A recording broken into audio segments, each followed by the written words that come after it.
Israeli বাহিনীর বন্দুকের সঙ্গে সংঘর্ষের পর এবার গাজাবাসীকে লড়তে হচ্ছে প্রকৃতির সঙ্গে। শীতকালীন ঝড়ে নিজেদের মাথা গোঁজার শেষ সম্বল এই তাঁবু রক্ষায় আপ্রাণ চেষ্টা চালাচ্ছেন বাস্তুচ্যুত বাসিন্দারা। তবে প্রকৃতির সঙ্গে এই লড়াইয়ের মধ্যেও বাঁধ সেজেছে দখলদার ইসরায়েল। তাদের হামলায় ক্ষতিগ্রস্ত ভবন ধসে বেশ কয়েকজন নিহত হয়েছেন। ফিলিস্তিনি বার্তা সংস্থা ওয়াফা জানায়, গাজা সিটিতে পৃথক দুটি ভবন ধসে এই প্রাণহানি ঘটে। নিহতদের মধ্যে কিশোরীও রয়েছে, আরও অনেকে আহত হয়েছেন। শুধু ভবন ধস নয়, চরম ঠান্ডাও কেড়ে নিচ্ছে প্রাণ। হাসপাতাল ও সিভিল ডিফেন্স কর্মকর্তারা জানান, অনেক শিশু এই শীতে তাঁবুতেই মারা যাচ্ছে। জাতিসংঘের শিশু বিষয়ক সংস্থা ইউনিসেফ বলেছে, এই শীত মৌসুমে ঠান্ডায় বহু শিশু মারা গেছে।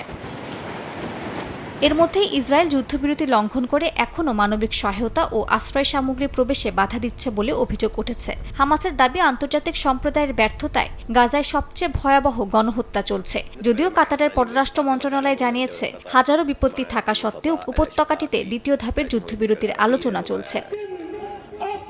ইসরায়েলের হামলায় ইয়াহিয়া সিনওয়ার নিহত হওয়ার পর হামাস নতুন নেতা নির্বাচন করতে যাচ্ছে।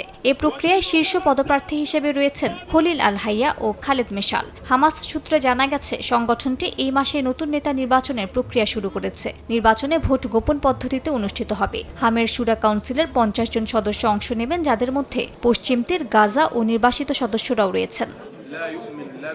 মালিহা সুহরওয়ার্দী, সময় সংবাদ।